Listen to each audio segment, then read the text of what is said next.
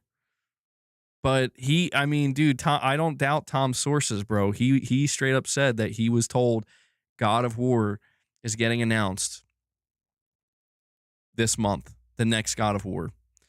And he's saying this at a time when we're all hearing that there's going to be some kind of state of play popping up this week, and everybody's confused. Is there first party? Is there no first party? And I'm like, dude, if Sony was holding a big card, like, surprise motherfuckers, like, we're revealing God of War.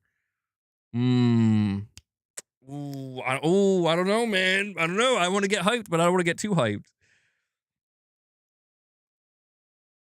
You feel like Tom Henderson might be referring to the Faye game? I mean, yeah, this is why I don't want to get too excited. But he's not. I think he's well aware. See, everything that Tom Henderson has been talking about with God of War, he's not covered Cory Barlog's game. Everything that he's covered is with the next mainline God of War. He was the one who was saying that in the next God of War, Kratos is going to wield a khopesh. Is that what it's called? Like an Egyptian sword. And he's been here, and he was like saying that it's going to be set in Egypt. You know, he's been leaking all this information, and that's the thing, man. Like, I've been under the impression for a long time now that they have two games in development simultaneously. They have Corey's game, and they have the next mainline God of War. So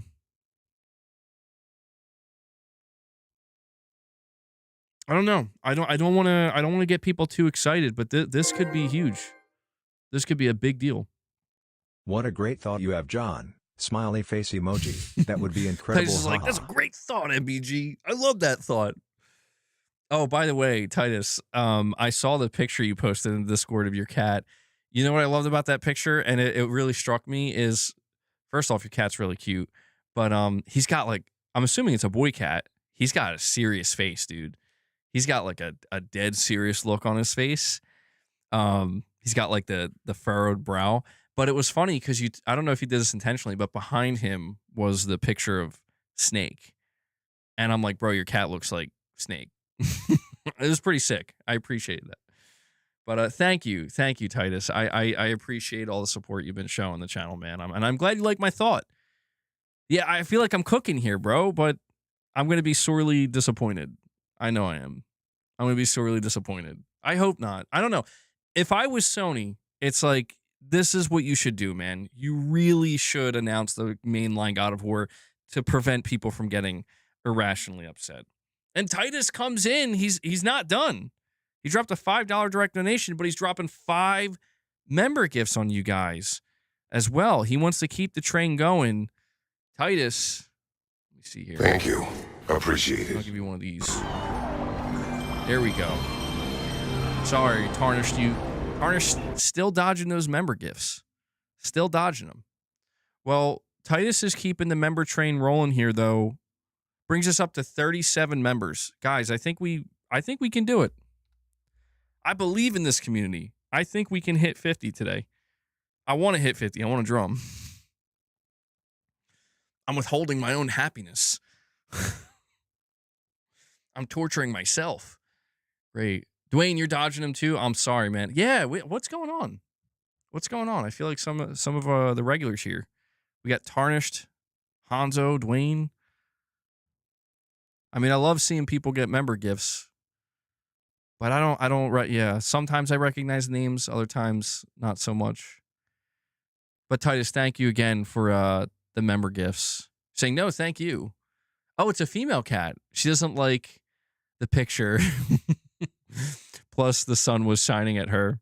Her name is Yuna. Wow, I was totally off the mark. She's very cute. Yeah, I like that picture. It was making me laugh. I'm like, oh man, very serious looking cat.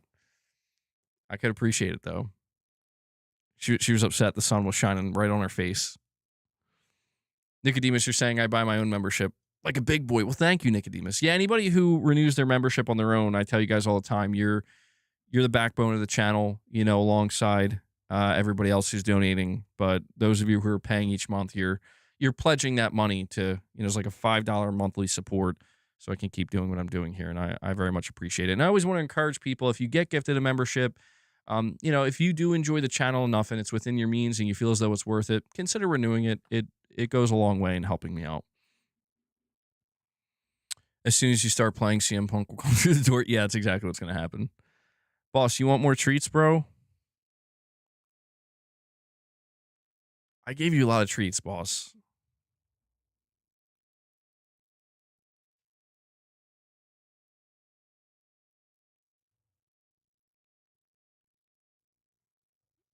How about some exercise instead?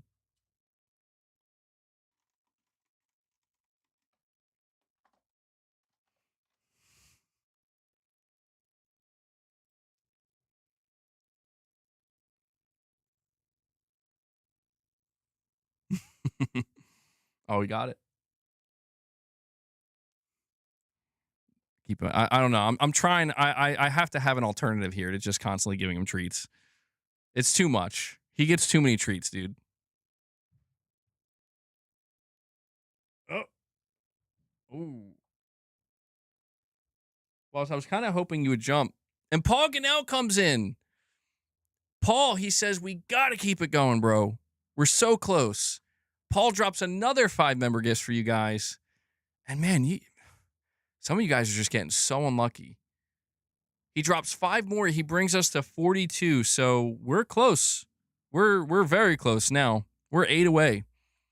8 more. We hit the 50 mark. I'll be able to, when we wrap up our discussion, I'll be able to do my my little drum segment.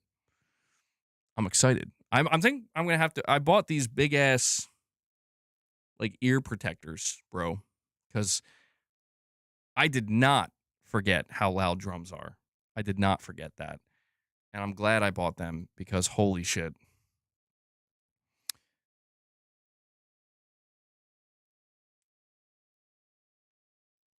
Thank you, Paul. I appreciate that, bro. W's in the chat. Mine happened last month. Took me 6 years to get one.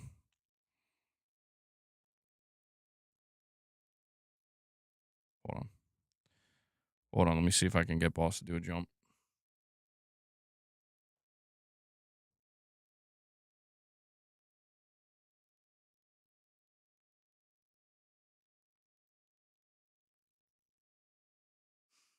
Come on, man. Come down here. Jump.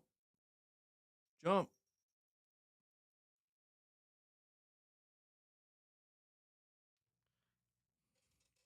He's being lazy. I'm just trying to get him to jump for you guys. He won't do it. Oh, come on. Show him. Show him.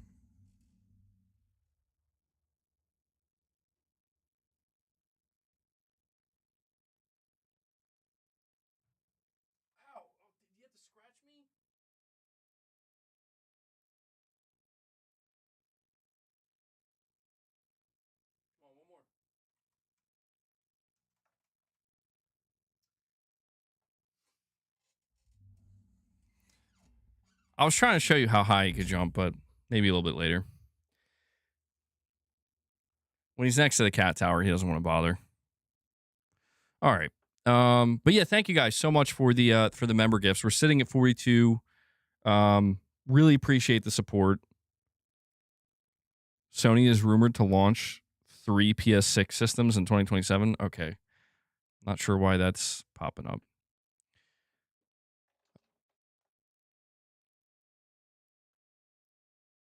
Well, I got to say, man, I'm going to be really interested now. Really, really interested to see with what ends up happening, because there's a lot. One of the things that Tom Henderson was saying here is there's a lot of smoke right now, dude.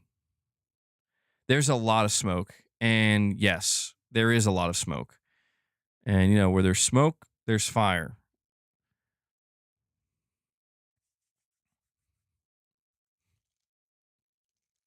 Hey, hey. No. Are there some people who are just sitting there playing FIFA, Madden, and Fortnite? Yes. But a lot of us, I don't know, man.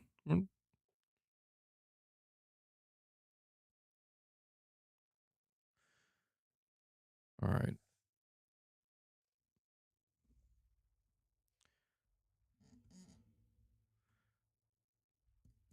I can tell you, I'm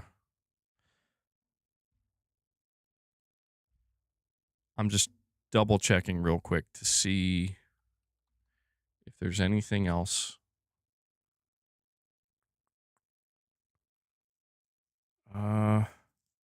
Tomorrow we're gonna have some news about Fizzant and Fable. I'm looking now.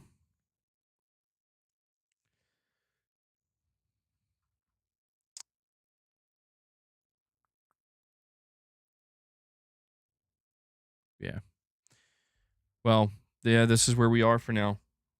So just to recap, I should get a shirt that says bro. I should. Just to recap, here's where we are. State of play, rumored to be happening on the 16th. The rumors circulating are saying it might be a third-party state of play. First party is a question mark. Insomniac is saying we're going to get more Wolverine in spring. Tom Henderson is saying, yeah, it's just been canceled.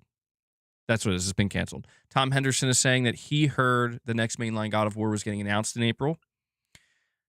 We have Metro 2039, which is seemingly confirmed to be announced this week. But now we're finding out that's actually going to be an Xbox show happening this week, not State of Play. We have no idea how big or small this Xbox show is.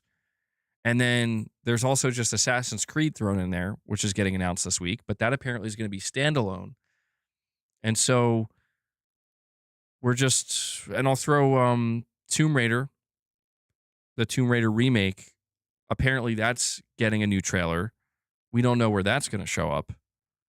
Well, Tarnish, we don't know that it's a third-party state of play. So basically, if there is something first-party getting announced, it seems like nobody knows about it. That's why I think what Tom Henderson is saying is kind of a big deal. Because he's just throwing that out here. Where he's like, yeah, I was told in March that the next mainline God of War is getting announced sometime in April. I'm like, that's interesting. That's interesting. What are the chances that Sony has kept this completely hidden? That it's hidden so well that every insider that's reporting on the state of play is just like they're saying, yeah, it's going to be third party. They're not hearing anything about first party. You're saying if Sony drops a PS6S, you're done? I don't think they're going to do a PS6S. No, I don't think they'll need to, because that's basically what the PS5 will be. The PS5 is already going to be supported for many, many years to come with cross-gen, and that'll be the lower spec. I mean, unless Sony plans on just kind of like walking completely away from the PS5, then maybe you could argue a PS6S would be necessary as a cheaper alternative to to kind of help force people and push them to upgrade. But, well, he keeps speculating about that. I don't think he confirmed that, though. Every time I've listened to Moore's Law is Dead, the way he's worded it is that if Sony wanted to, like if they wanted to, they could easily make a PS6S with the handheld APU. And yeah, maybe they could. I mean, I don't know. I think it just has a massive amount of risk associated with it. I think I saw his last video. Oh, I didn't watch the whole thing. Was it a video or stream? The last thing I saw from him was a stream that he uploaded. I didn't listen to the whole thing, though.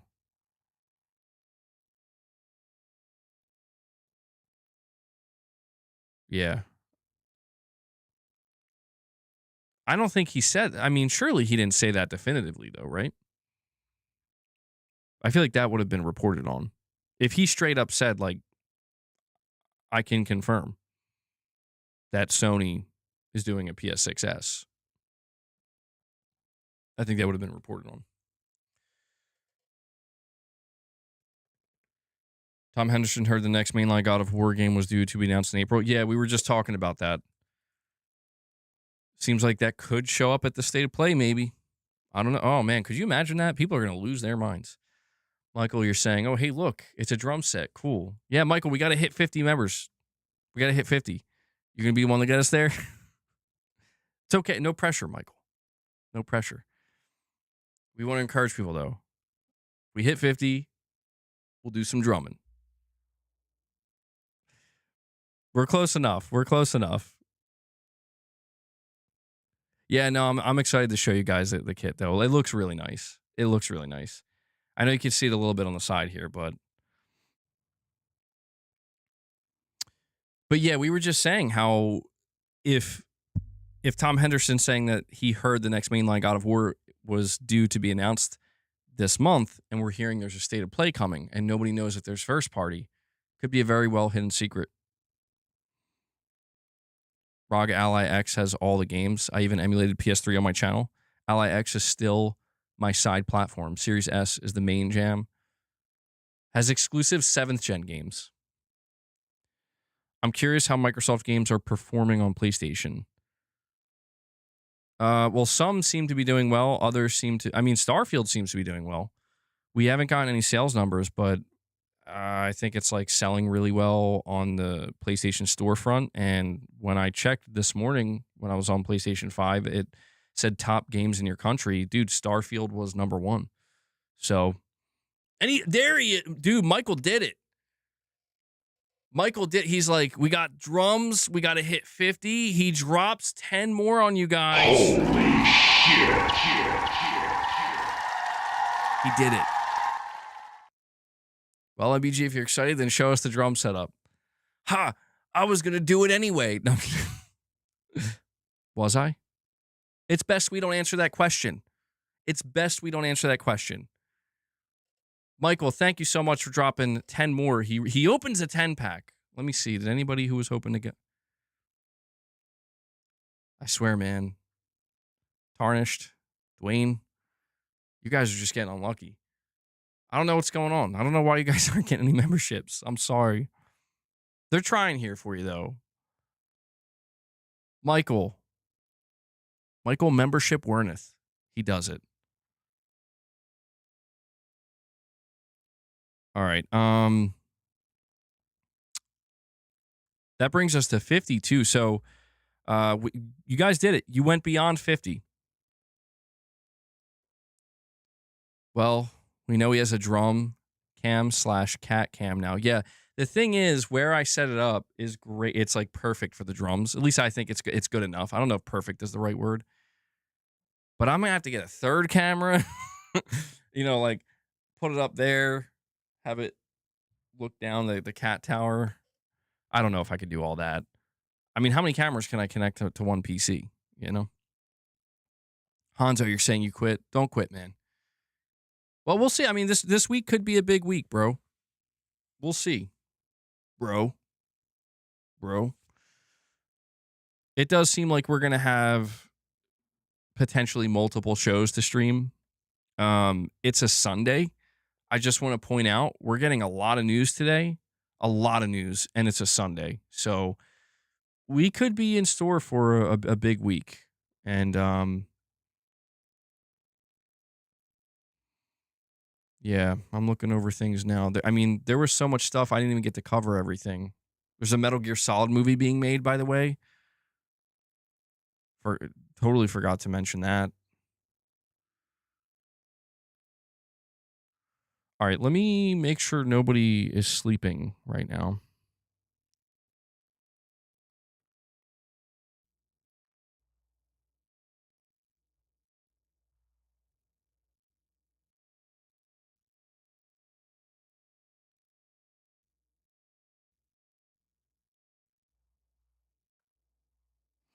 All right.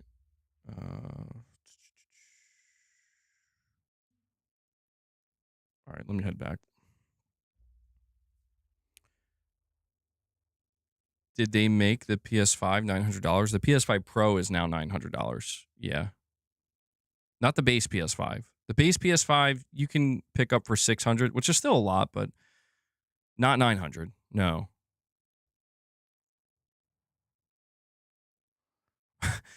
Rich. Rich. He's still in training.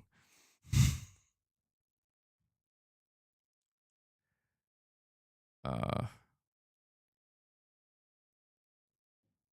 on, I'm checking. PlayStation needs Killzone 2 and MotorStorm franchises, or you won't see any American gamers buy a PlayStation. Well, I mean, that's hyperbolic, but there's been a call for Sony to return to some of these classic franchises. Yeah. Rich, dude, you straight up look for fights, bro. How are you out there on those streets, Rich? You worry me. You concern me. All right. Is it time?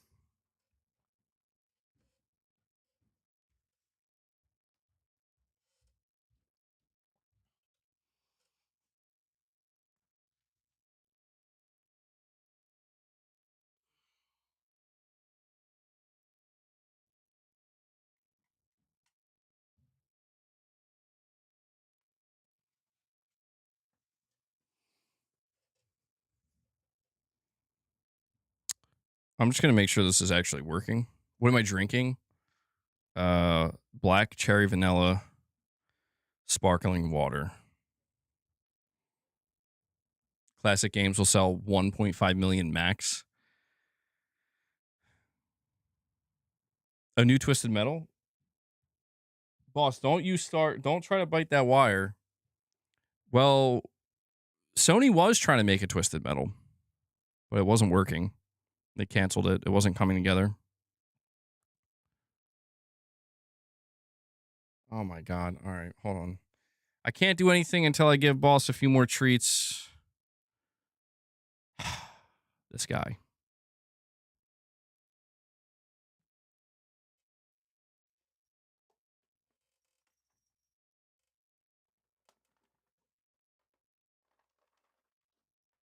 Really? You almost fell? Okay. All right, I'm going to test out the second camera and make sure it's working. Let's see.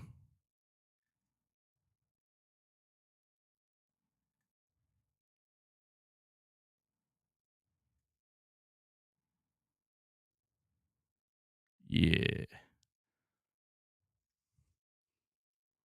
Test. It is working.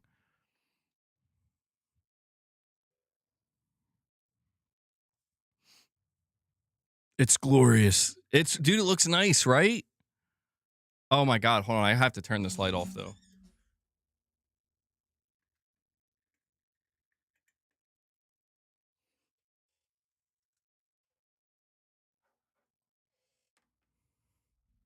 I have two hands, I know. Let's see, I can. Rich, you ready? I'm about to make Rich screech in agony. The color green. Whoa. an Xbox drum set, man. Project Helix. It's my Project Helix drum set.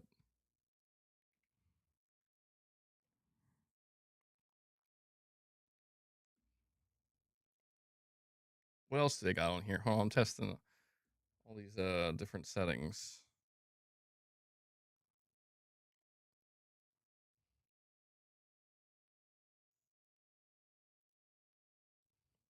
Oh, that's a bit intense.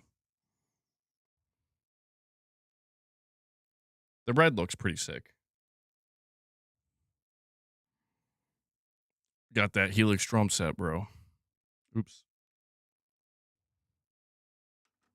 Oh, you can see my amp too. I didn't realize you could see the amp there. Why are those hi-hats so high? Are they? They're pretty high. Wait, are they? I can't tell. Like, Titus, I can't tell if you're making a joke or not. I was messing with them so much. I'm like, I can't tell.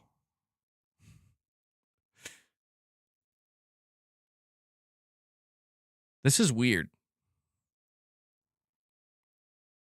So here's the thing, though. I was testing out the audio earlier. I will not be able to speak to you guys. You will hear the drums. The drums will come through the mic. But you won't be able to hear me talk to you. Because these drums are so loud, I don't even really have to put the gain up very loud. New cameras hitting 15 FPS. I don't know. Oh, shit. Yeah, that's... Oof. You know what? Hold on. I know what the problem... Let me deactivate my other one. Maybe it's taking up too much bandwidth. I'm going to deactivate it and see if it...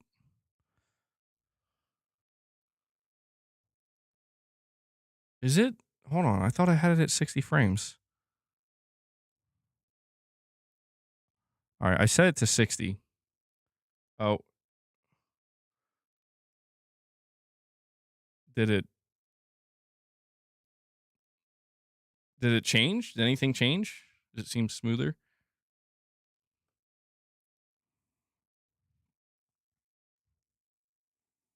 Does it look better now? All right. Well, I guess hopefully it'll be... Motion blur is on. I don't know how to turn motion blur off. Well, this is the camera I used to use. All right.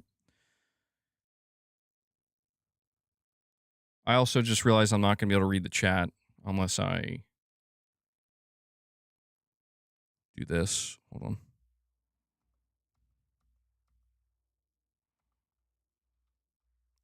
Make it extra large. I knew a guy who had them that high. He used to play the underneath. Wait, is my hi-hat too high? I don't know. I didn't really think about it. Yeah, I'm still trying to figure out what I'm comfortable with.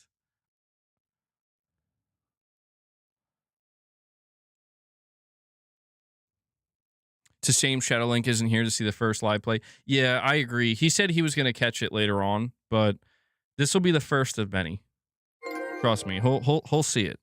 My wording regarding my cat was bad. I meant that she doesn't like when I take pictures of her, so she looks serious. Smiley face emoji, MGS in the background on purpose. Oh, okay. I was like, yeah, man, I don't know. She's got a specific she's got an axe to grind with that that MGS picture.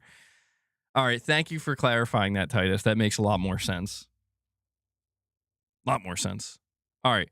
So, we're going to test this out. I'm going to try to get some feedback from you guys. I increased the size of my chat box, so I should maybe be able to read it.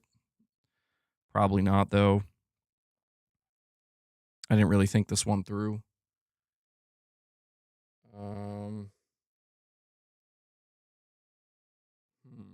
Okay, hold on.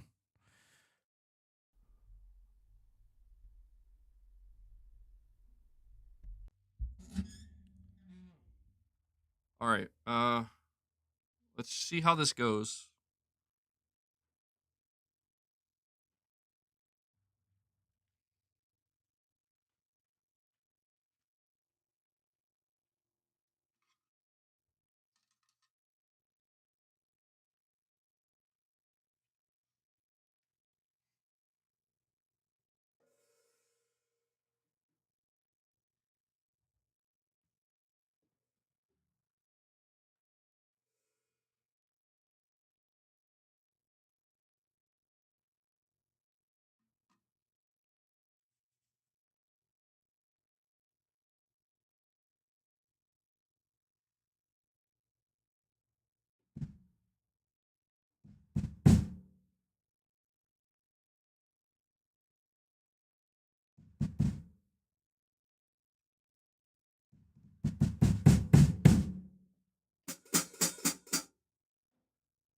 I'm not sure if I should wear these or not.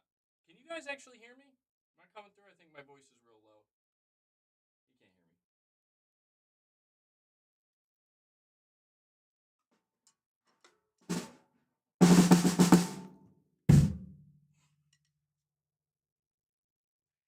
Sorry, boss. I have to basically yell.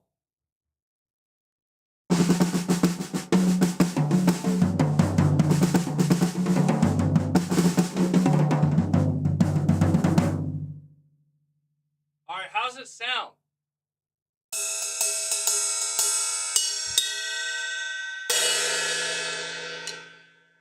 Oh my god. Holy shit.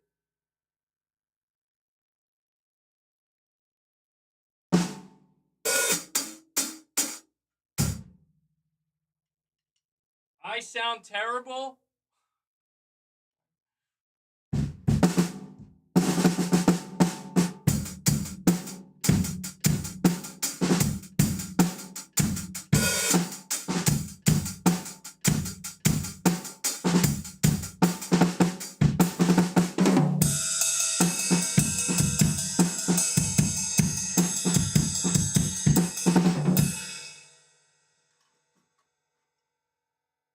All right.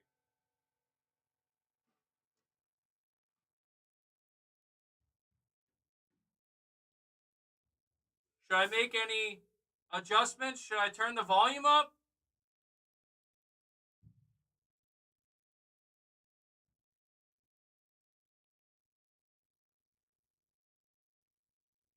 Bro, I'm gonna have to wear my sound protection because my fucking ears.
I'm not doing that.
intro, Rich Rod. I don't know that intro. You think I know how to play that? Okay, all right.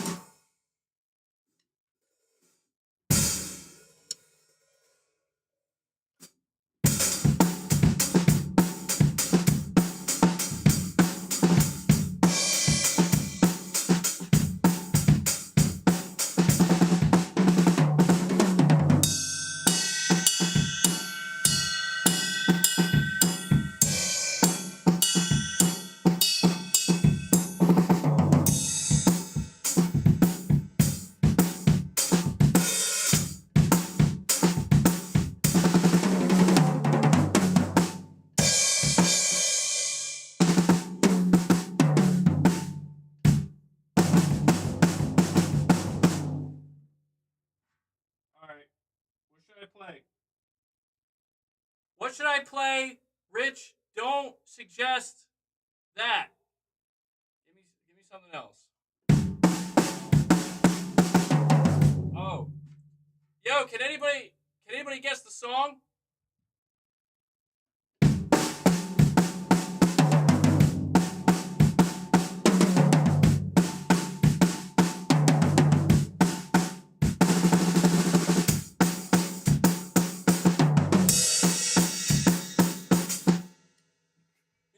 Who said Creed? Who said Creed? Oh, okay, Jesus Christ pose.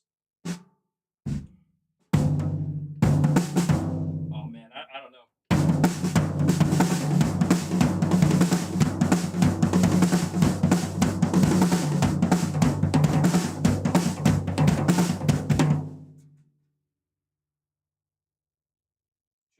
Red Hot Chili Peppers?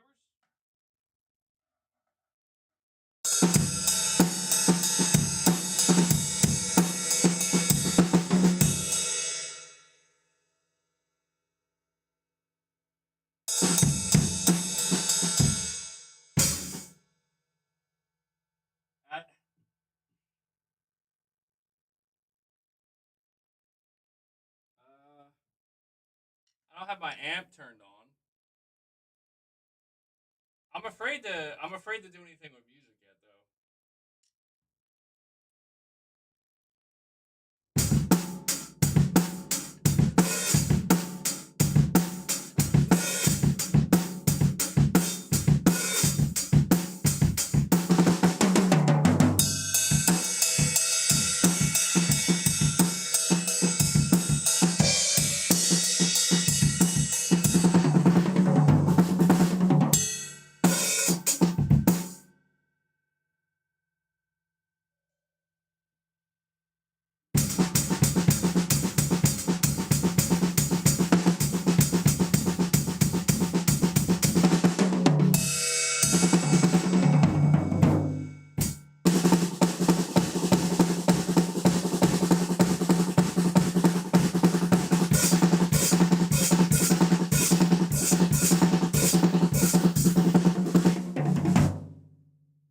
You're saying poor neighbors?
Ain't no way you said we got Lars Ulrich over here.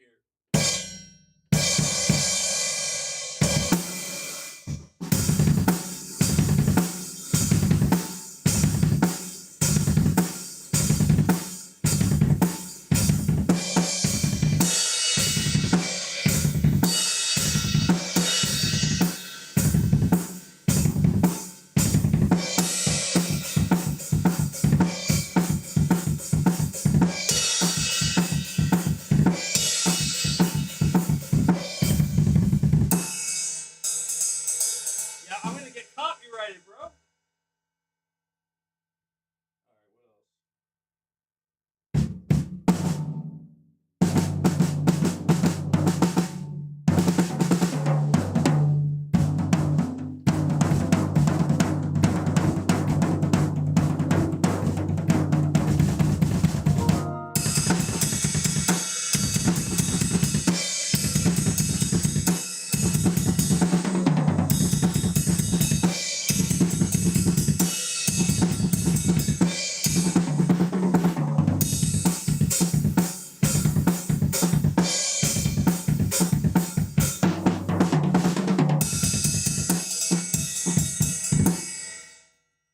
You know what's really fucking me up? Dude, I'm trying. I only got one crash, dude. It's messing me up. More content like this, MBG. We're gonna turn into a drum channel.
Ray, I don't know, man. I think I'm just gonna have to buy more symbols.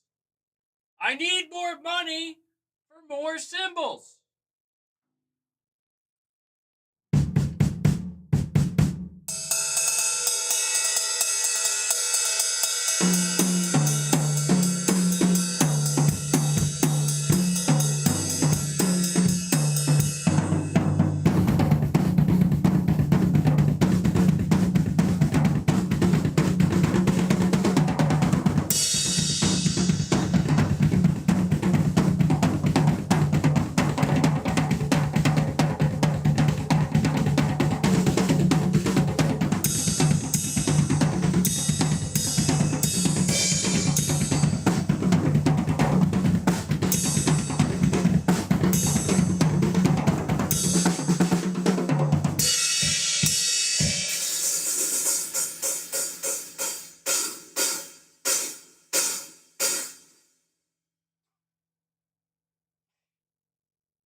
Titus, it's holding your. Why is it holding your chat, bro?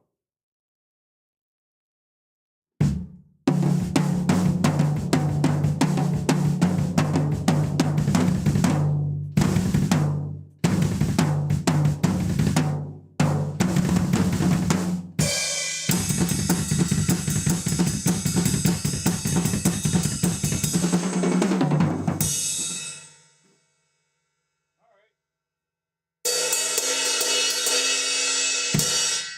right.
I keep going or what?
Yo, Hanzo in the chat's just like, so are we getting a state of play or what, man? We getting a state of play?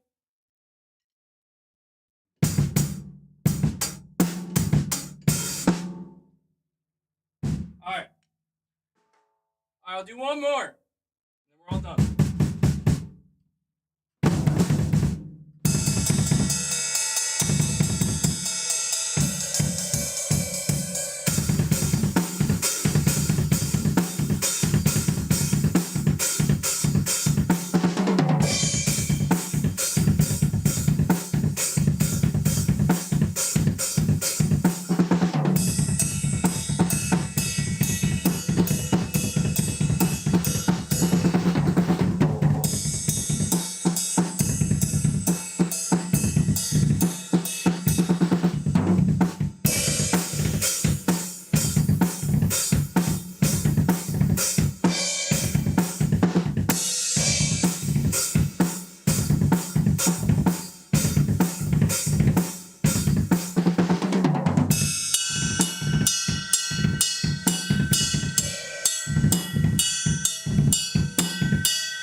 Okay.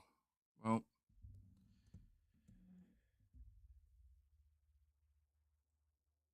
let me lower this down a little bit.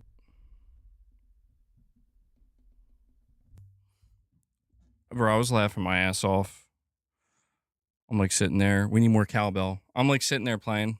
And I just see a chat from Hanzo, and he's like, so we getting a state of play, bro? Yeah, I'm going to have to listen back to that. I have no idea how it sounds. Marvel's Wolverine, you're saying glad that's over. Well, buckle up, bro. Because that's all you're going to get from here on out. I'm just kidding. I got to say, it's going to be a bit of an adjustment to get used to playing acoustic again, man. The biggest problem I'm having, although I don't know that it's a problem per se, but it's the positioning, honestly. Well, thank you. I appreciate the kind words, guys. Yeah, I don't know. I don't know how the double bass sounds. Dude, I'm using this old double bass pedal. The left pedal is lagging behind big time, and my foot keeps hitting the hi-hat stand. So I still have so much to try to figure out with this kit. But yeah, man, the thing about getting used to playing an acoustic kit for so long, like I was telling you, is not only am I just hitting these mesh pads, But and they're just super bouncy. And real drums, like acoustic drums, are not like that at all. The big thing is the amount of movement, like because with the electric kit, everything's just so close together. Got a bunch of overtones from the rack toms. Bass needs more dampening, as do the rack and floor. But you can see we're warming up and starting to play there. Yeah, so the bass drum, I did dampen quite a bit. I put some stuff in there, put like my foam panels in there. I could put more if I need to. I think I'm gonna buy some dampeners for the toms. The toms feel really, you tell me, but to me they sound tuned really high. I can't tell, for sure, but they sound pretty. They sound like they're tuned pretty high.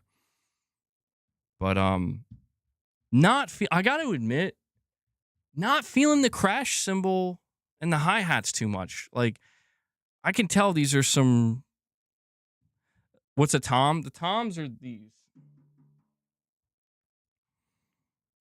Check gaming leaks and rumors. Oh, did I miss something?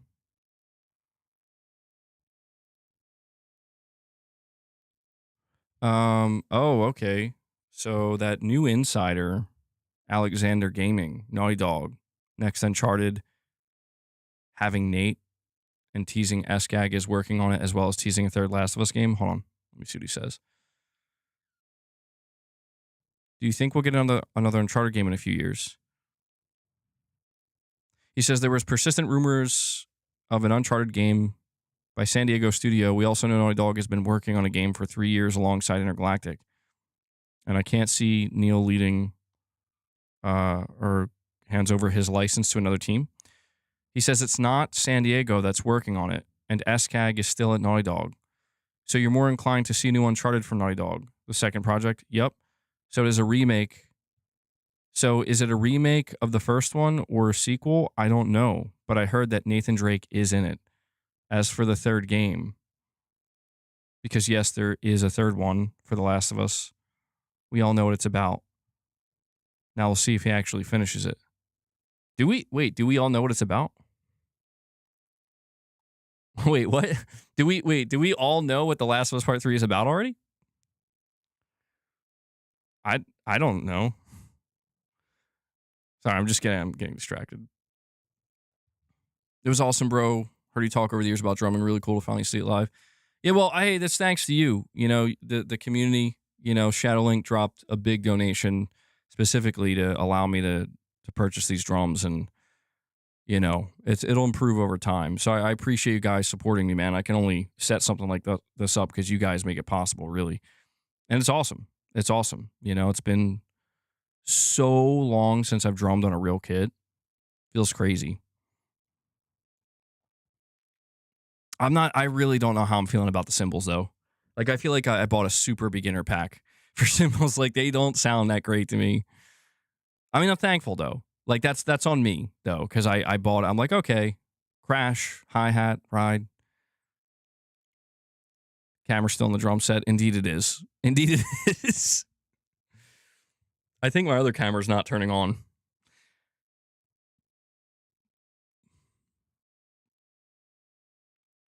The cymbals will not be high quality. I remember my first cymbals well, but one thing at a time. Yeah, eventually I'd like to get like some really nice ones. I've never actually been able to hold on, let me see if it'll let me switch the camera. I don't know that it's going to work. Let me see. Activate that.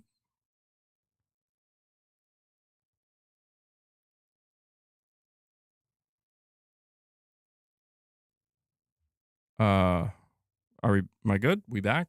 It's showing me a black screen. I think we're back.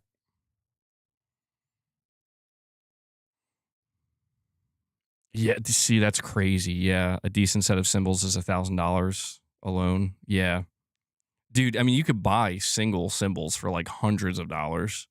But that's the thing, man. You want the quality, you got to pay for it. So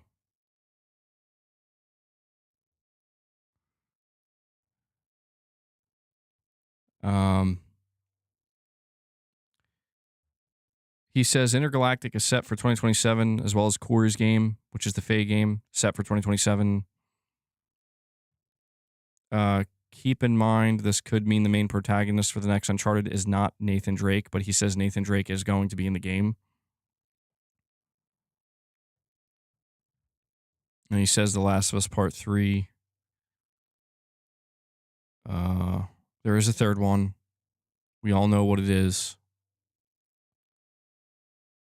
Oh, that's what he meant. Okay, I read that wrong. We all know what it is. Yeah, The Last of Us Part 3. So yeah, that's the one that we all know what it is. Okay. According to Charlie Intel, my God, is everything leaking today? According to Charlie Intel, Call of Duty Modern Warfare 4 releases this October. All right, Nicodemus. Yeah, we're going to be wrapping up here soon. We're over the 4-hour mark now. I didn't realize I was drumming for that long.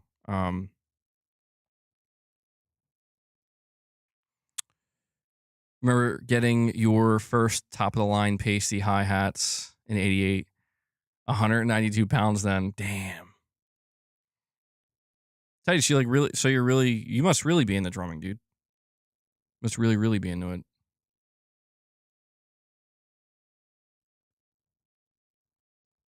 Yeah, we'll see how far I can take it as time goes on, man. New insider, Alir. Is that how you say his name? Alir? I keep calling him Alexander or whatever. Alir says the Faye game will have a companion.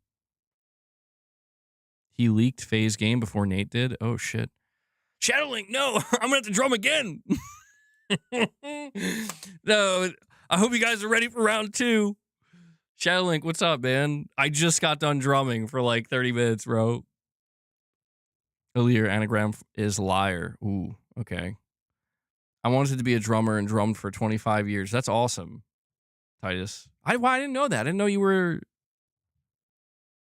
I know you're like really in the PC gaming and you're an artist. I didn't know you were a drummer too. That's cool, dude. Damn.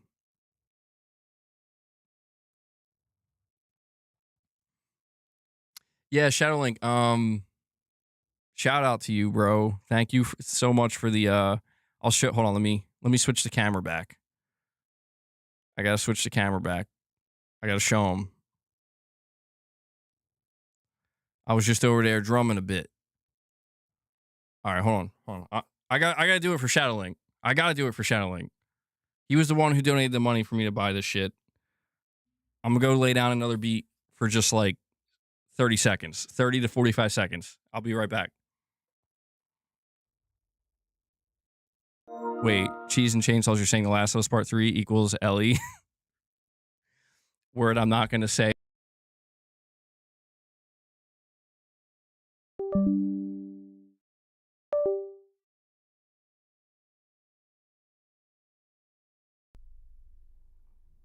Hold up.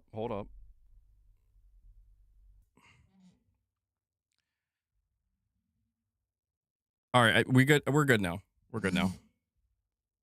All right, I'm gonna lay down one more beat just because Shadowlink showed up. I gotta do it for him, bro.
All right. All right. All right. All right. There you go. I had to do one more. I had to do more. Yeah, thank you, Shadowling. I'm glad it turned out the way it did, bro, because I was like nervous. I'm like, is there not gonna be enough room? Is it gonna sound like shit? I mean, I don't know how it sounds again through the mic, but all right, yeah, I'm stoked, man. Let me switch the camera back. Gotta deactivate that one. Oh, okay, good. It's automatically here. Let me readjust this. Yo, can you imagine the people who left? People who left and came back and was like, oh, finally, he's done drumming. I literally just switch it back. I start drumming again. Hanzo says salute for the community, to the community for making moments like this. Thank you, man. Thank you. Yeah. Yeah, I'll be practicing a lot more. All right.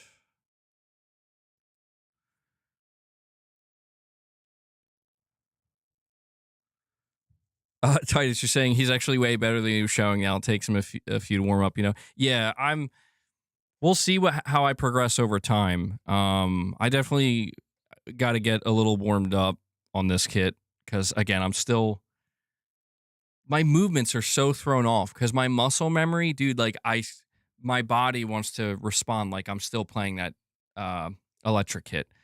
And I'm like, I have to like stop myself from going to hit things. Like there's no China symbol. The amount of times like I had to refrain from, because I know this sounds crazy, but on my electric kit, there's the small tom. It's maybe like 8 inches or something. And it's supposed to be the floor tom. So it sits over here on the rack. It's just a small little circle, you know? I don't actually have a symbol on the electric kit to program the China symbol to. So I program the China symbol to the rim of the floor tom. So the amount of times I had to refrain from hitting the rim of the floor tom, like I'm hitting a China symbol. My brain's all scrambled, dude. So it's going to take some reprogramming, that's for sure. But Ray was telling me to get maybe try to make a hybrid 8 inches ain't small. No, well, yeah, when it comes to drums. Pause. Whoa. It's like 8 inches, it ain't that big. I hate you guys. You're going to get better at hitting and accurate because you have a smaller target before. Yeah, I mean, that's what's nice is I feel like no matter which direction I'm going in, I'm hitting something because it's so, so much bigger and rounder.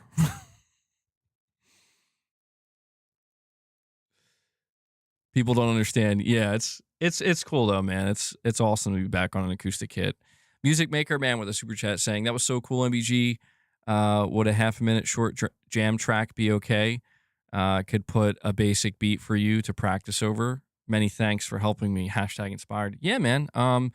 You could just I would say just keep it like a regular count, normal count. I don't know that I want any odd time signatures. I don't know that I'm ready for that yet. But yeah, whatever you want to make, man. You could drop it in the Discord and I'll listen to it when I get the chance. And when I go to play again, I'll turn my amp on. I'll give it a shot. I wonder if there's like any new viewers where this is their first time tuning in and they just see me drumming and they're like, bro, what? I thought we were talking about PlayStation. It's like, oh, you thought. In a year, you'll be a demon again. Maybe think about doing a band project. Yeah, I don't know. I don't know, man. I can feel the itch, I'm not sure how far I'm going to take it because, oh, and thanks, Titus. You dropped a super chat, £5 saying enjoyed that. Well, I'm glad you enjoyed it, bro. Yeah, we'll see. I mean, like the furthest I ever got when I was, I must have been 14 years old. I had my acoustic red kit. I think I showed you guys those pictures. I had 2 cousins that would come over. One would play guitar, one would play bass. Unfortunately, my cousin who played guitar, he passed away a couple years ago. But But we would get together and we made a couple tracks, dude. I remember we tried to get a band going. We called our band Hollow Point. Oh, we're so cool. And I don't think we really knew what type of music we were making. We were trying to make some kind of metal. I guess it sounded slightly like, it was funny because I wanted to make like groove metal and thrash metal. And my cousin who was playing guitar wanted to do like, more prog metal. And my cousin who was playing bass, he was up for anything. So we recorded on like this crappy recorder a long time ago. I don't even know what it was, like just some kind of recording device. We made like 5 or 6 songs, and it was, I remember, I think we tried making a Facebook, and we tried uploading the songs to Facebook, and that's as far as we got. And well, something happened in my life that completely, it took me in a different direction. Probably for the best. I don't know if that would have worked out or not, but that was the furthest I ever got, man. And I remember back in middle school for my 8th grade graduation, I'll never forget this. We had, me and my good friend Brown Sugar, we had the opportunity to just do some kind of performance for the graduation ceremony. And dude, I'm 14 years old. I'm like, let's go. I'm like, we are playing Metallica. This is going to be incredible. And, me and Brown Sugar, we would practice in that old shed I was talking about. We'd be playing, and he didn't play guitar, but he was willing to pick it up and try to learn for this opportunity. And he even went out and bought a pedal. It was like a Metal Crunch pedal. And I remember like we had it all set up and ready to go on graduation day, and the music teacher, he must have saw what our plan was. We did, because that's the thing. They were like, just practice at home, and the day of, we'll just do it.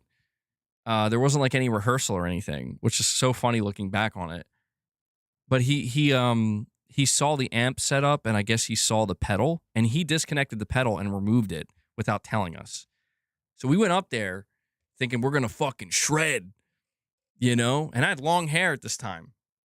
And dude, the tone of the guitar was just, people were like, sounds like a fucking piano, man. And it really, I was like, yeah, that sucked. Looking back on it, I kind of get it, because like, they're over here probably thinking we're just going to do some little like nice song, got family members there and shit. And we were literally going in like, we were going to fucking play Master of Puppets. It's going to be incredible. We're going to play One. And, we still played, but I remember, I'm not going to lie, like, I remember being so caught off guard that the pedal was taken, and like everything we had practiced sounded so different. It was all messed up.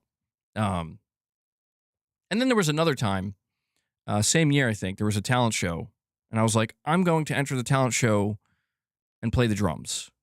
And I was really into Metallica at this time, in case you can tell. And I was like, I think I'm going to play some And Justice for All. I was like, this is a pretty good beat, I'm on stage in front of people, I'm playing it, and then suddenly my cymbal, it fucking, I guess it was loose, and it just, collapsed. And I'm like, bro, I needed that cymbal real bad. Like that's such a main, and again, I don't understand. It's like, it just wasn't, these were signs where it's like, it's not meant to be MBG. Okay. Your enthusiasm and your passion is welcome, but it's not meant to be. And I remember being so pissed when that happened, because I'm like, that's never happened. That's never once happened. I've never had a cymbal stand collapse on me like that ever when playing. But just some funny stories about back when I was, the earlier days of me picking up drums and trying to make some stuff happen. Who knows where we'll go now, though, We pressed the only other metal guy in our year to play bass. Bro went and bought a bass before he could play. Yeah, dude. Kudos to Shadowlink for being the one who made this all possible. Peace sign emoji. I liked your playing MBG smile. Oh yeah, thank you, Titus. I'm glad you enjoyed it. Yeah, Shadowlink's a real one, bro. He hooked me and the community up here, And I don't know that I'll do it. Obviously, it's not going to be every stream, right? I'm not going to actually turn into a drum channel, but over time, we hit certain member goals. Sometimes we could still do reps, but I think going forward, it's like we hit 50 or goals of 50 or 75. I'll reward the community at the end of the stream. I'll make sure it's at the very end. I did it a little bit earlier this stream because it's the first time, but I know people do come here for gaming talk, but try to make it a little bit fun here and there where I can. Fun for me. Hopefully fun for you too. Have I heard of the movie called Death Wish? Charles Bronson. It sounds familiar. It sounds really familiar. I've definitely heard of it. We also played one, but it was kind of beyond us. Yeah. Trust me. Yeah, we found out real quick too. Like, we're very limited. I will say, I'll give you one more story. So, when I was 14 years old and, 14, 15 years old, I was like really, really passionate about trying to make something happen with drums. And I was really, really passionate about trying to actually make a band and like do something. And, you don't realize like how insanely difficult it is until you actually care to try to do that. Like once you try to find, and the thing is too, is like finding other musicians that you can really gel with, that's a hard thing as well. And there was this one kid, I think it was ninth grade. And he was like a kid that I knew from many, many years ago. Like we were in kindergarten together, but we didn't like stay in touch. And when I went to high school, I like, reconnected with him and I'm like, oh, yo, what's up, man? And he was like telling me he played guitar. And I'm like, no way. I play drums. And I don't know whatever happened to this guy. And I think one of the reasons I stopped talking to him was because he had a strange personality. Like I didn't really, like I started to realize very quickly, like I don't really get along with you very well. But dude, I've never seen a guitar player like this in my life. Like he had a talent that I'm like, bro, are you like Jimi Hendrix reincarnated or something? Like he could just pick up the guitar and I'd be like, play this. And he'd just play it. Note for fucking note. Anything I threw at him, he could just play it. I'm like, this is insane. How can you just play that? And I mean, on the fucking spot. And he wasn't even into metal. And I'm like, can you play this? And he's like, and you just do it. I'm like, I'm like, this is amazing. So we jammed a couple times and it was awesome. I was like, can you play Stairway to Heaven? And he's like, yeah. I'm like, can you play Master of Puppets? He's like, yeah. And we just play it and we would jam. Yeah, Eruption by Van Halen. He could have. He definitely could have. I'd never seen anything like it. I was so enthralled, but unfortunately, like I couldn't really get along with him. Like he just had a certain personality that I'm like, I can't. Like, bro, your skill on the guitar is like nothing I've ever seen. But I think of that too sometimes. I'm like, that was probably the most talented guitar player I ever jammed with. It's fun, it's good stuff. But yeah, it's nice. It's nice to finally have an acoustic kit again. I'll be practicing a lot. I'll be seeing what I can do. I don't think it's too loud. I mean, I don't know. I am a little bit nervous. I'm in the basement. I have a ceiling. I think it's pretty damn soundproof. I got, foam panels all against the wall. Was his last name Mustaine? No. I actually don't remember his last name. I remember his first name, but not his last. I am a little bit nervous about how much I want to play and how loud it is. So I'm thinking about getting some dampeners for the toms, some gel dampeners to maybe control the tone a little bit, lower it down just a little bit. Tell you so you could tell 1,000 stories. Yeah, man. I believe it. Patrick, you're saying it's too bad about his personality. Yeah, I mean, he wasn't like a bad person or anything. It was like one of these things where it's like, I don't think we can be friends. Like, we're just way too different, man. Outside of just playing some music together, it is like one of those things where it's like, if I was serious, like, let's try to start a band, it would have never, no chance. We were just in two different worlds. But yeah, so there we go. Music Maker Man's hype. Yeah, he's feeling inspired. I appreciate. No, thank you. You guys are too kind. For any kind words you guys have been saying, appreciating what I'm, my playing. I really do appreciate that. I don't think I'm that I don't know. I want to see where I am after a couple of months of practice, getting a feel. It's funny because like I've spent, one of the things I will say is these days, and I didn't really have this back in like, middle school when I was playing drums, is these days you can follow, like I follow Drumeo. I love that channel. And I watch other random covers, and people are so, you just hear how good people sound. And not only that, but just their kits, and it's misleading in a lot of ways. But like, dude, when you listen to these professionals playing, one of the things I think you just don't know is, dude, the kit they're playing is probably like over 10 to 20 grand, give or take. Like, it's the amount of stuff that's into it. Not that I'm saying that makes the player, right? It's about the player. A good player can play on anything.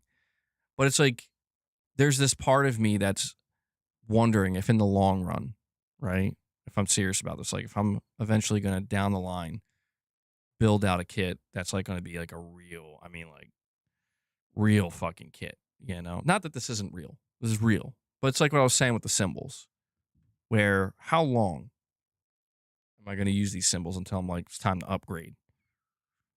But that's the thing, is I don't know. I don't want to get ahead of myself, because it's like, I want to feel worthy of it too. You know what I mean? Like, I don't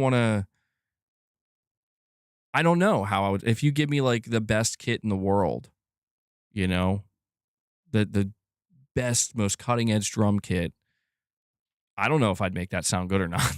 I don't know. I like to think I could do something cool, but it's hard to say. It's hard to say. I will say, playing so long an electric kit has kept me somewhat in practice. But I remember a long time ago, I was watching this video of this guy, and he was warning. He was like saying, like, whatever you do, don't just play on electric kit. Don't do it. It's gonna like, you'll be in practice with some things, but other things you're gonna be at like a pretty much a disadvantage if you ever go back to acoustic. And I'm feeling that in real time. So, but anyway, yeah, I think it's enough drum talk. I definitely extended this stream quite a bit. Floating maple shell hardware to die for mics that clip and self-equalize for room size. True MVG. Yeah, it's so amazing, because it allows you to truly hear like the talent. It lets it just shine through, and I love that. Yeah, it's one of the things that I really don't appreciate enough, and I guess a lot of us don't, like people who are not musicians to any capacity, is, dude, like, when I was setting up my drums yesterday, I must have said it like 10 times, like, this is why professional musicians, right, didn't you say you were like a roadie, right? And like, this is why it's literally people's jobs. It's an art. It really is an art. Like, you have a newfound respect for setting everything up, getting it just right.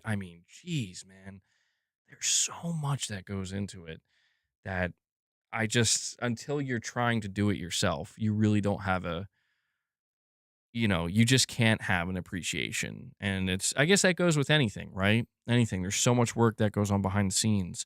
And it's why, like any, I think, good musician, professional musician, they're always giving credit to the people, the unsung heroes.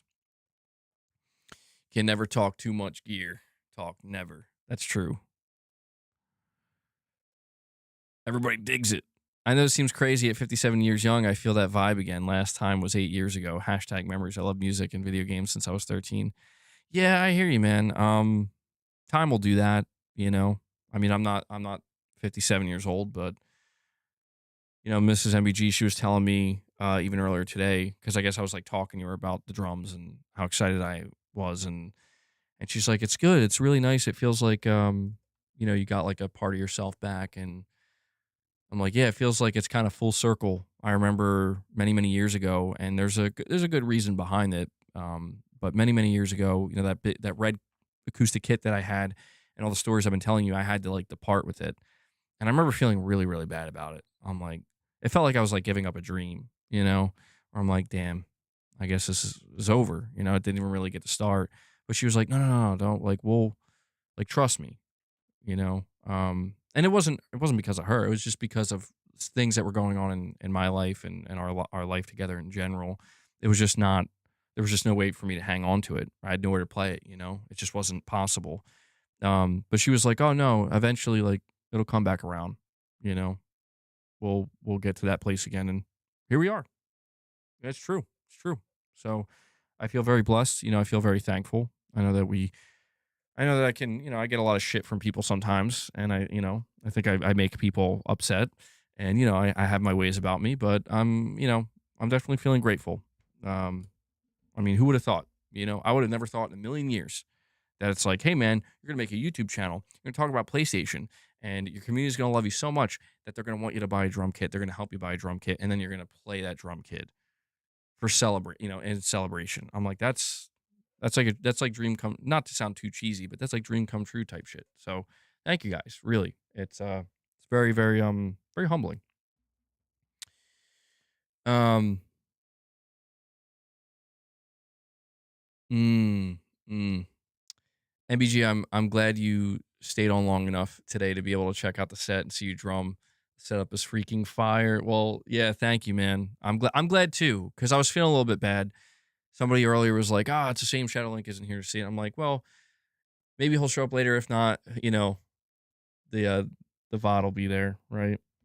But I was in Shadowlink, I was telling people I may put this out for like members or something, or next members lounge. I'll have it like playing in the corner of the screen or something. I filmed at least like an hour of me setting it up, and I sped it up by like 500%. So maybe eventually you guys will see some of that. I don't know if anybody wants to actually see that. It's very boring. It's very boring.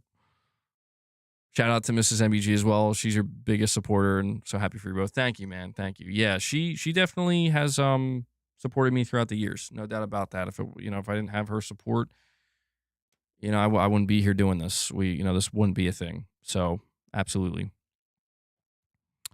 music is magic. It can make life worth living if you're a certain kind of person. Oh yeah, dude. I mean, I have music playing almost. I don't want to say 24/7, but there's very few times, like very frequently, I have music playing in the background when I'm streaming. It doesn't come through the mic, but I have music playing. Anytime I'm doing anything, I'm listening to music. But yeah, sometimes it can be hard. I've noticed to find music that really speaks to you as time goes on. Where like you get to a point where like, I've heard it all. But then you come across something like, wait, and that's how I've been feeling about Buckethead recently. Where like I knew about Buckethead from 2002. I was 7 or 8 years old, and I liked Guns N' Roses because my dad introduced me to Guns N' Roses. And then I always thought Slash was so cool. And then I remember one day my dad was like, showing me, he's like, Johnny, check this out. And he's like, who's this guy? And he just thought it was the funniest thing ever, like Buckethead in Guns. Like my dad, he showed it to me. He's like, he's got a KFC bucket on his head. I'm like, yeah, that's crazy. I'm like 8 years old. I'm like, what is this? But then I was like, this is kind of awesome.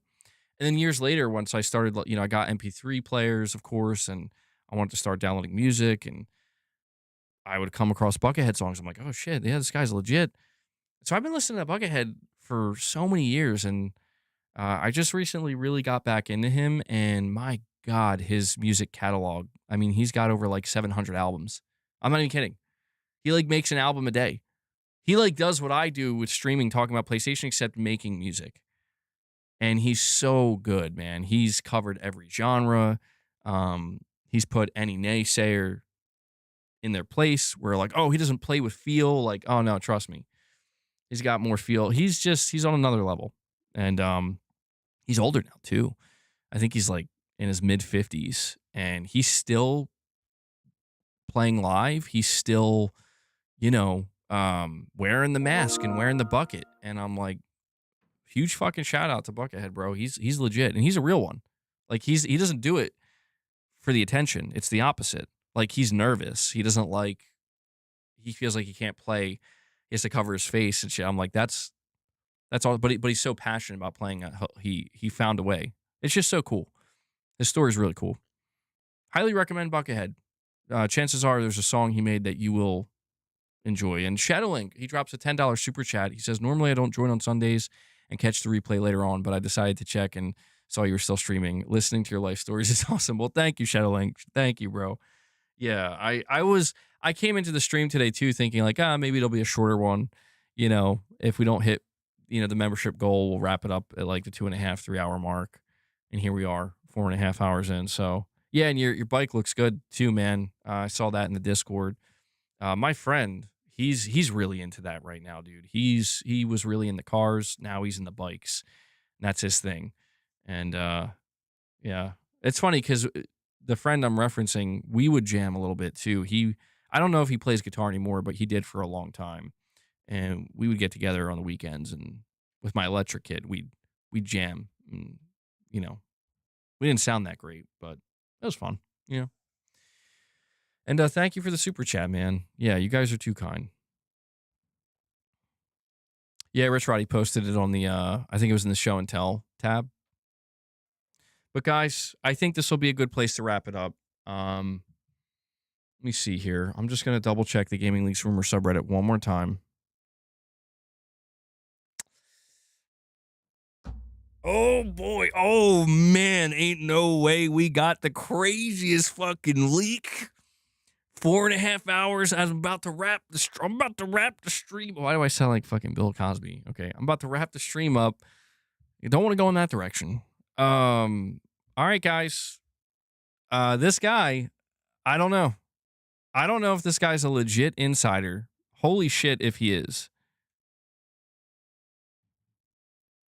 Dude, what? This guy is leaking like everything about Sony right now. I don't know if this is legitimate. All right, I'm sorry.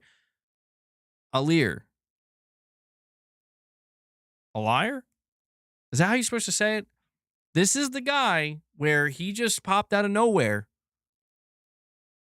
Bro, he's saying Nixus is working on Bloodborne and it's set for a 2027 release.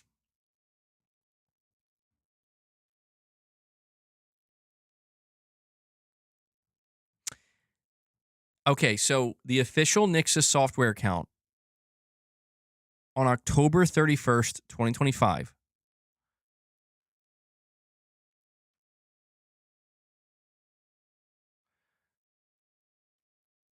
This is weird. Okay, October 31st, 2025, Nixus Software says, today we celebrate 1 year since we released Horizon Zero Dawn Remastered on PS5 and PC with our friends at Guerrilla. This person responded to them back on October 31st, 2025, saying, can't wait to see your work on Bloodborne, guys. I trust you with this. Somebody says, dude. And he responds by saying, see you in 2 years.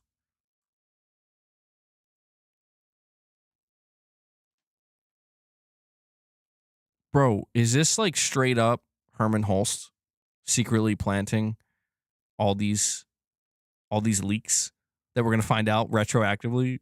William, yo, you hear about the Bloodborne remake from Nixus? William appears in the chat. Under the dark moon. Oh, William, bro, I'm glad you're here. I had to ask you a question. Yeah, dude, that timing is insane. William? Hideaki Nishino, is that you? William, I got to ask you, on May 8th is when the business meeting is being held. Am I mistaken? I don't see Hideaki Nishino or Herman Hulst listed as presenters. Am I missing something? Because that to me seems kind of strange.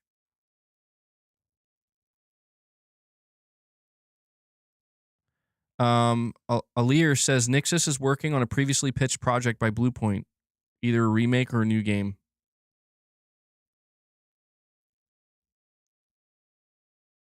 February 21st. Somebody says the reason is that at least one of the pitch projects is now being worked on by another studio. This is what Detective Seeds. Oh my God. No way.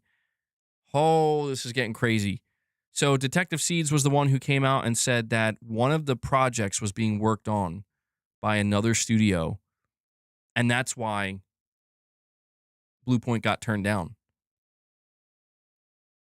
And then Alir says it is by Nixus in regards to Bloodborne. Oh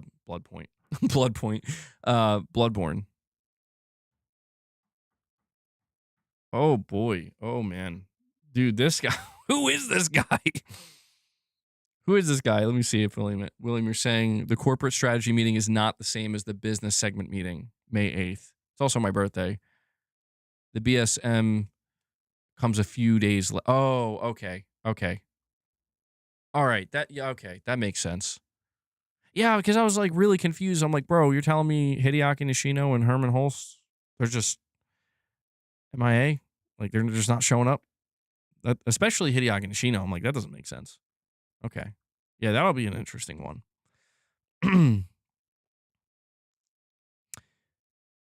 Alir says Fire Sprite's game is Until Dawn 2. Who called it? If that's true, who called it? I called it. That's who. I've been saying that for a long time. I'm like, they are definitely working on Until Dawn 2. Whether or not it'll be good, who knows? Malaysia was working on Uncharted, but then 50 people got laid off and it transitioned more to Naughty Dog with Malaysia assisting. Yeah, well, so, oh man, some of this stuff sounds crazy. We got an Uncharted, Until Dawn 2. We're hearing from Tom Henderson that he heard the next God of War games getting announced this month, maybe this week. Now we're hearing Bloodborne remake is real. Oh man, we're gonna find out. Is Sony making a comeback? Is it finally happening? Is it finally happening? I gotta tell you, man. The only thing that doesn't make sense here that I'm gonna call this guy out on for now, not aggressively, but just pointing it out. This Alir guy, he's saying that Nixus is the one doing Bloodborne remake. And the reason why Bluepoint, they pitched it another time, apparently. Apparently, they pitched a Bloodborne remake in 2025, and I think it got, turned down.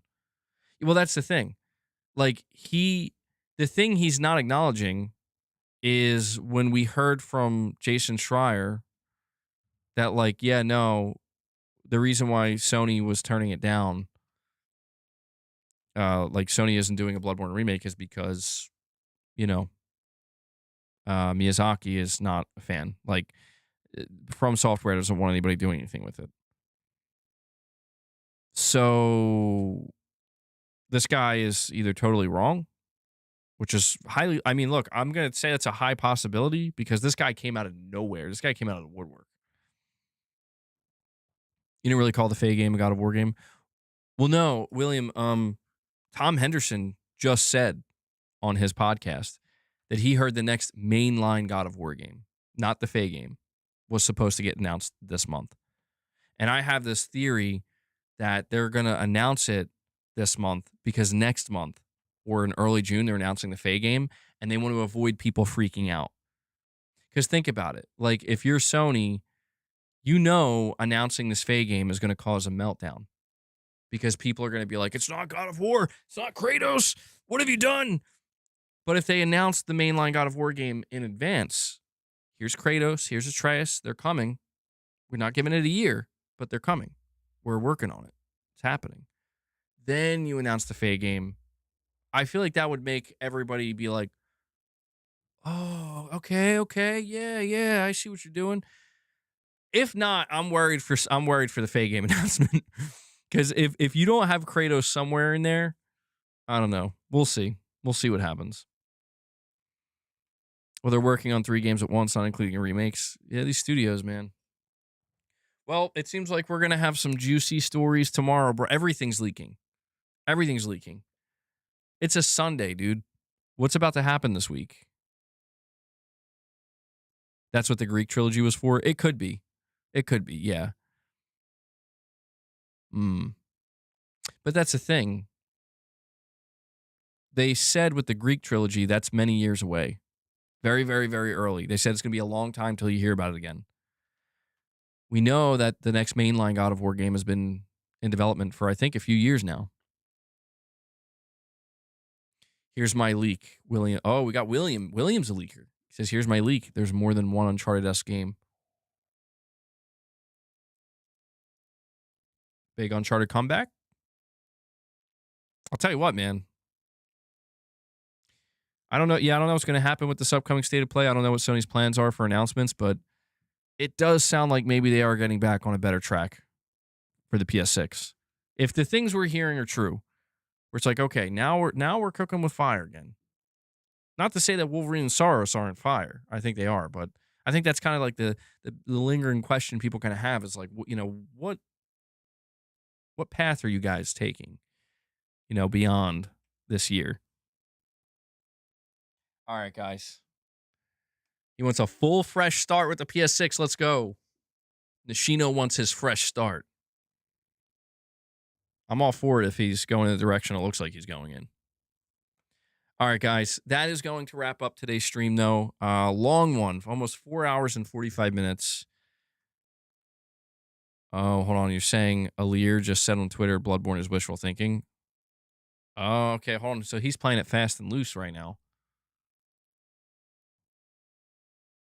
So is he? So he's fucking around. See, this is where it's hard to tell. You get these new insiders that pop up, and they, you know, they can be legit, but it's hard to tell if he's. Let me see.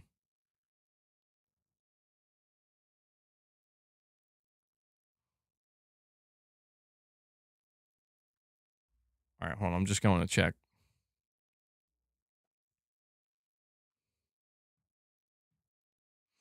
All right, hold on. He says, okay, guys, I'm going to calm down a few things a bit about my old posts. These aren't all leaks, and some of them are just assumptions.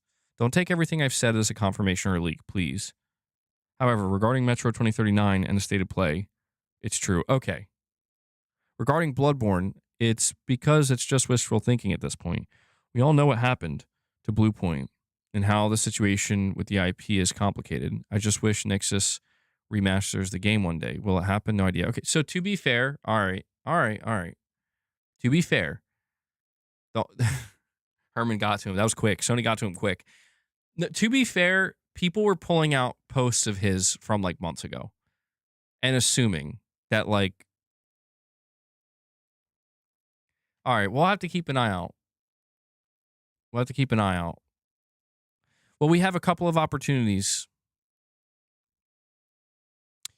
Here's the big thing. And this will be the thing that we're going to want to put a pin in. All right. Because, yeah, it can get a little bit exhausting with all these insiders and what's true, what's not. Something is coming and too much stuff is happening. There, I leaked it. On April 16th, if Sony announces a state of play, then this guy should be taken seriously. Like, if he's now trying to be more serious, where he's like, okay, I'm not just going to post random shit now going forward. And he's like, he's become a leaker, an actual insider, because he said, again, he was the first one before Nate the Hate said anything. He said there's a state of play in April, primarily focused on AAA third-party games. It will be on April 16th, if I'm not mistaken. So that's hyper-specific. If he gets that right, then he has something. And we'll take it from there. But yeah, I mean, I guess it makes sense. People are going to go digging. You know, people catch a whiff. They're like, new insider? New insider. They're going to do, they're like all over his past tweets, seeing if he left breadcrumbs. And to be fair, that one he said about Bloodborne, it does seem he straight up said, like, can't wait to see you guys. You know, can't wait to see you with Bloodborne in 2 years. Oh, Rich, you posted your motorcycle on the Discord? Let's see.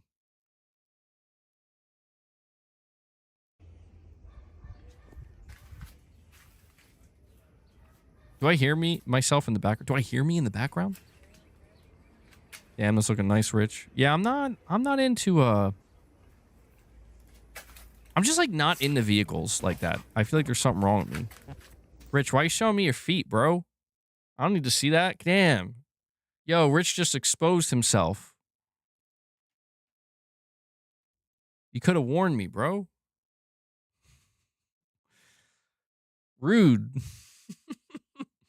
Oh, dude, Rich, I gotta tell you this. It's tight in there, yeah. I gotta tell you this, because me and Mrs. MBG were laughing our asses off, bro. We started watching Married with Children again, and we're on like season 2, and there's this episode. I forget the name of it, but it's specifically in season 2 where there's a mouse in their house, like torturing them, a single mouse. And Al Bundy like goes to war with it, bro. And he gets like crazy. And the mouse keeps besting him. And he can't take it out. And he like snaps. It's like chewing his wires and shit. It's like destroying everything. And there's this one scene where like his family's talking like he may have actually snapped. Like, should we leave the house? What should we do? And you just hear him say like, you just hear him like doing something upstairs, and he comes down and he's like kitted out. He's got a shotgun, he's got a bandolier, he's in camo, he's got a bandana, and he's like going crazy. And I'm like, bro, that was legitimately Rich Rod. We were just laughing because of your story with the mice. I'm like, the timing of this is amazing. It's good stuff. It's good stuff. MBG, the corporate strategy meetings are a few days to a couple weeks before the individual business segment meetings. If we don't get PlayStation strategy news at CSM, it will be at BSM with Nishino/Holst. All right, William. Appreciate you keeping me up to date on that. Yeah, you think I would know how this works by now, but I still find myself confused on a yearly basis. But I'm looking forward to it, man. I'll definitely react. I don't think I'll be able to react to it live because I think it's in the middle of the night for me. But when the pre-recording goes out, we'll definitely have to go check that out and see what they got to say, man. All right. That's it, guys. I'm going to wrap it up now. I think dinner's almost ready. I try to go for a walk while there's, still nice out. Before I head out, though, I want to thank you guys so much for all of your support. We did hit 52 members today. Shout out to everybody who dropped member gifts. Thank you for getting us to the goal. If you dropped any super chats or